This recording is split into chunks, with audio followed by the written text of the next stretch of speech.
said after the last home game that the overriding word was probably frustration. And the Watford one, does that apply again today? Yeah, I think certainly so. Yeah, it's a game that, of course, we felt like we should have won. There was some positives to the performance, and we've given away, very, very little against a team who've been dangerous all season. But ultimately, we haven't managed to get the goal to turn it into the victory that we wanted. So yeah, we're frustrated by that.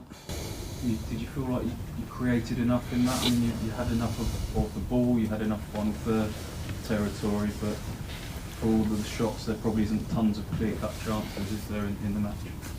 No, I think, look, if we score one of the chances that we have later in the second half, then we have created enough, and the margin to score on one of those isn't very big. Of course, you always want to create more. You have to give Wrexham credit as well. When we were in the final third, they were very, very deep, and they defended with the big centre-halves inside the frame of the goal with their midfield line really, really deep, so it was really hard to get chances close to the goal. But we need to keep working to improve on that phase. It's the most difficult probably part of football, to be fair. It doesn't matter whether it's for us or the best teams in the world, when teams are defending with lots and lots of bodies deep, really close to the edge of their goal. It's not easy to create big chances. So we need to keep working on our final third play, but also on our set plays. You win that game in a set play. We had enough counter-attacking opportunities to score a goal off a counter-attack. We had some counter-pressure moments that we could have done a little bit better to get the goal. So, of course, one part of the game is coming out frustrated that when they were really, really deep, we didn't manage to create as many big chances as you would like. But I still feel like on the balance of it, we've had enough there, and enough ball in really dangerous positions, enough shots and a couple of big chances to think that we should be scoring at least one goal in the game. Obviously the biggest one is right at the end for Casey. Not quite happening for him at the start of his Ipswich career, probably Tuba as well today. How do you kind of assess their starts at Ipswich? Is there a case sometimes of trying too hard to make things happen at the start of your career at a club? What's your feelings on those two?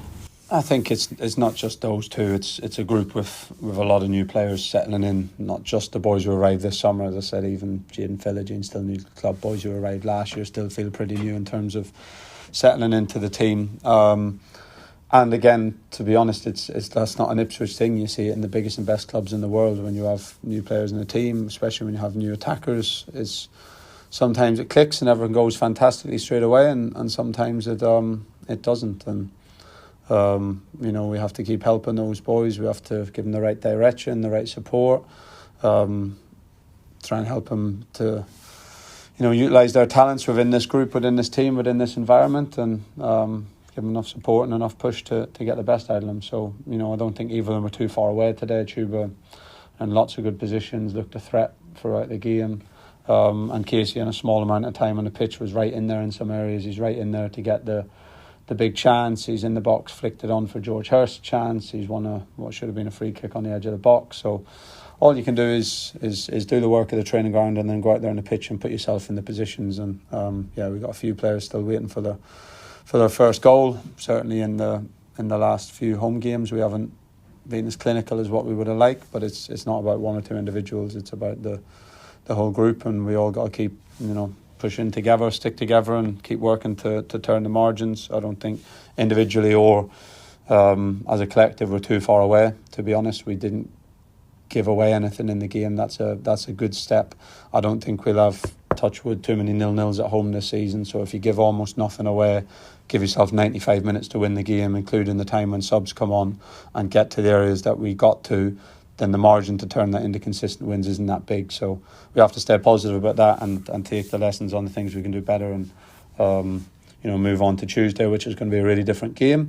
But for sure, when we're in this type of scenario again, make sure that we can turn a few really small margins in our favour that can get you the first goal, and we know that completely changes the course of the game.